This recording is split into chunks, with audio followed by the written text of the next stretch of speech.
Hidup ini adalah kesempatan. Hidup ini untuk melayani Tuhan. Jangan sia-siakan waktu. Shalom pemirsa, sebelum mendengarkan firman Tuhan hari ini, kita sama-sama berdoa. Bapa yang baik yang bertahta dalam kerajaan surga, kami mengucap syukur Tuhan buat berkat yang boleh kami rasakan hingga saat ini. Tuhan, pada kesempatan ini kami akan mendengarkan audio kitab Kejadian. Kiranya firman-Mu ini boleh menjadi berkat bagi kami dan nama Tuhan yang dimuliakan. Kiranya Tuhan memberkati kami dalam kehidupan kami. Mohon ampun dosa pelanggaran kami, karena kami berdoa dalam nama Yesus yang menebus kami dalam dosa. Amin. Setelah Yakub mendapat kabar bahwa ada gandum di Mesir, berkatalah ia kepada anak-anaknya, "Mengapa kamu berpandang-pandangan saja?" Lagi katanya, "Telah kudengar bahwa ada gandum di Mesir. Pergilah ke sana dan belilah gandum di sana untuk kita, supaya kita tetap hidup dan jangan mati." Lalu pergilah 10 orang saudara Yusuf untuk membeli gandum di Mesir. Tetapi Yakub tidak membiarkan Benyamin, adik Yusuf, pergi bersama-sama dengan saudara-saudaranya, sebab pikirnya, jangan-jangan ia ditimpa kecelakaan nanti. jadi di antara orang yang datang membeli gandum, terdapatlah juga anak-anak Israel, sebab ada kelaparan di tanah Kanaan. Sementara itu, Yusuf telah menjadi mangku bumi di negeri itu. Dialah yang menjual gandum kepada seluruh rakyat negeri itu. Jadi, ketika saudara-saudara Yusuf datang, kepadanya lah mereka menghadap dan sujud dengan mukanya sampai ke tanah. Ketika Yusuf melihat saudara-saudaranya, segeralah mereka dikenalnya. Tetapi ia berlaku seolah-olah ia seorang asing kepada mereka. Ia menegur mereka dengan membentak, katanya, "Dari mana kamu?"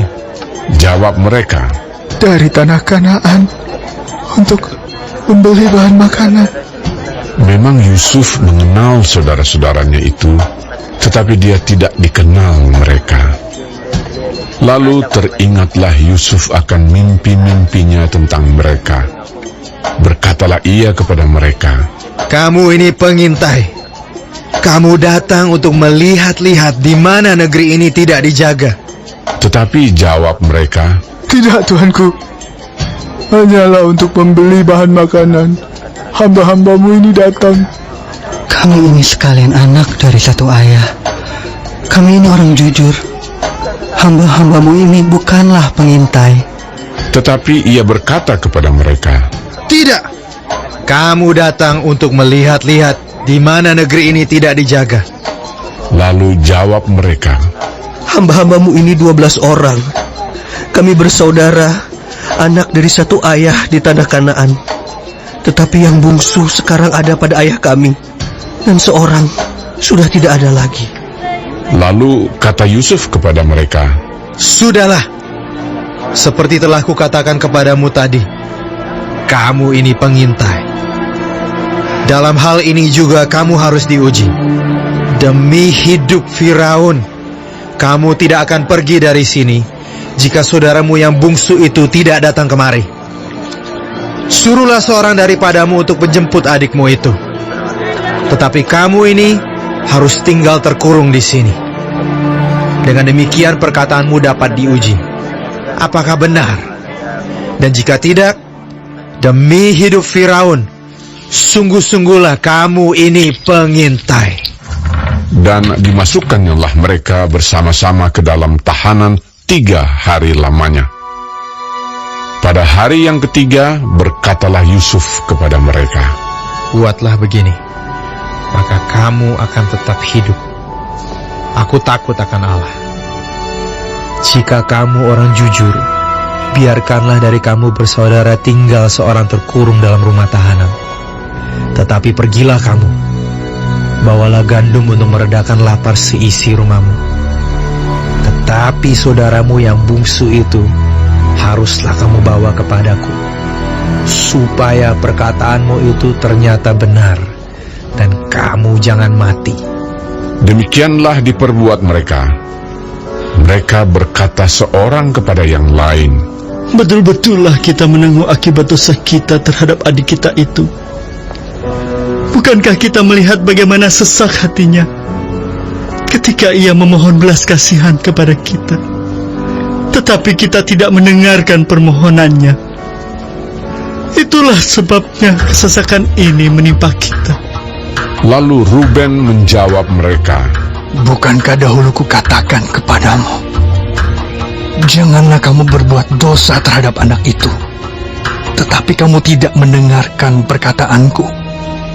Sekarang darahnya dituntut daripada kita. tetapi mereka tidak tahu bahwa Yusuf mengerti perkataan mereka, sebab mereka memakai seorang juru bahasa. Maka Yusuf mengundurkan diri dari mereka, lalu menangis. Kemudian ia kembali kepada mereka dan berkata-kata dengan mereka. Ia mengambil Simeon dari antara mereka, lalu disuruh belenggu di depan mata mereka. Sesudah itu Yusuf memerintahkan bahwa tempat gandum mereka akan diisi dengan gandum, dan bahwa uang mereka masing-masing akan dikembalikan ke dalam karungnya, serta bekal mereka di jalan akan diberikan kepada mereka. Demikianlah dilakukan orang kepada mereka itu. Sesudah itu mereka pun memuat gandum itu ke atas keledai mereka, lalu berangkat dari situ. Ketika seorang membuka karungnya untuk memberi makan keledainya di tempat bermalam, dilihatnyalah uangnya ada di dalam mulut karungnya. Katanya kepada saudara-saudaranya, Uangku dikembalikan. Lihat, ada dalam karungku. Lalu hati mereka menjadi tawar, dan mereka berpandang-pandangan dengan gemetar, serta berkata, Apakah juga yang diperbuat Allah terhadap kita? ketika mereka sampai kepada Yakub ayah mereka di tanah Kanaan, mereka menceritakan segala sesuatu yang dialaminya. Katanya, Orang itu, yakni yang menjadi tuan atas negeri itu, telah menegur kami dengan membentak dan memperlakukan kami sebagai pengintai negeri itu. Tetapi kata kami kepadanya, kami orang jujur, kami bukan pengintai. Kami 12 orang bersaudara. Anak-anak ayah kami, seorang sudah tidak ada lagi, dan yang bungsu ada sekarang pada ayah kami di tanah Kanaan. Lalu kata orang itu, yakni yang menjadi tuan atas negeri itu kepada kami, dari hal ini aku akan tahu bahwa kamu orang jujur. Dari kamu bersaudara, haruslah kamu tinggalkan seorang padaku. Kemudian bawalah gandum untuk meredakan lapar seisi rumahmu dan pergilah. Lalu bawalah kepadaku saudaramu yang bungsu itu. Maka aku akan tahu bahwa kamu bukan pengintai, tetapi orang jujur. Dan aku akan mengembalikan saudaramu itu kepadamu. Dan bolehlah kamu menjalani negeri ini dengan bebas. ketika mereka mengosongkan karungnya, tampaklah ada pundi-pundi uang masing-masing dalam karungnya. Dan ketika mereka beserta ayah mereka melihat pundi-pundi uang itu, ketakutanlah mereka. Dan Yakub, ayah mereka, berkata kepadanya, Kamu membuat aku kehilangan anak-anakku. Yusuf tidak ada lagi, dan Simeon tidak ada lagi. Sekarang Benyamin pun hendak kamu bawa juga. Aku inilah yang menanggung segala-galanya itu. Lalu berkatalah Ruben kepada ayahnya, Kedua anakku laki-laki boleh engkau bunuh, jika ia tidak kubawa kepadamu. Serahkanlah dia ke dalam tanganku, maka dia akan kubawa kembali kepadamu. tetapi jawabnya, Anakku itu tidak akan pergi ke sana bersama-sama dengan kamu. Sebab kakaknya telah mati dan hanya dialah yang tinggal. Jika dia ditimpa kecelakaan di jalan yang akan kamu tempuh, maka tentulah kamu akan menyebabkan aku yang ubanan ini turun ke dunia orang mati karena duka cita. Baik, sebelum mengakhiri firman Tuhan hari ini, kita sama-sama berdoa. Bapa kami yang di surga, dikuduskanlah nama-Mu. Datanglah kerajaan-Mu. Jadilah kehendak-Mu di bumi seperti di sorga. Berikanlah kami pada hari ini makanan kami yang secukupnya, dan ampunilah kami akan kesalahan kami, seperti kami juga mengampuni orang yang bersalah kepada kami. Dan janganlah membawa kami ke dalam pencobaan, tetapi lepaskanlah kami daripada yang jahat, karena Engkaulah yang empunya kerajaan dan kuasa dan kemuliaan sampai selama-lamanya. Amin. Terima kasih pemirsa telah mendengarkan firman Tuhan hari ini. Sampai ketemu besok hari. Terima kasih. Tuhan memberkati.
Baik, sebelum mengakhiri firman Tuhan hari ini, kita sama-sama berdoa.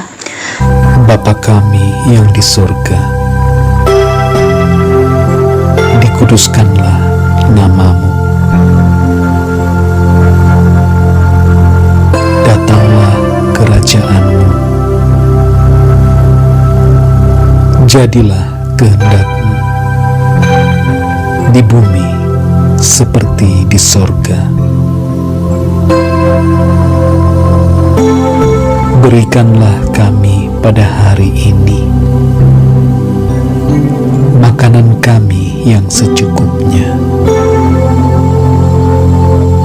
dan ampunilah kami akan kesalahan kami,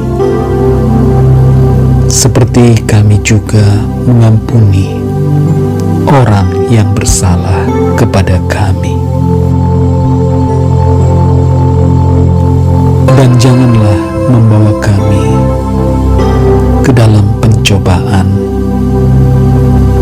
tetapi lepaskanlah kami daripada yang jahat, karena Engkaulah yang empunya kerajaan dan kuasa dan kemuliaan sampai selama-lamanya. Amin. Terima kasih pemirsa telah mendengarkan firman Tuhan hari ini. Sampai ketemu besok hari. Terima kasih. Tuhan memberkati.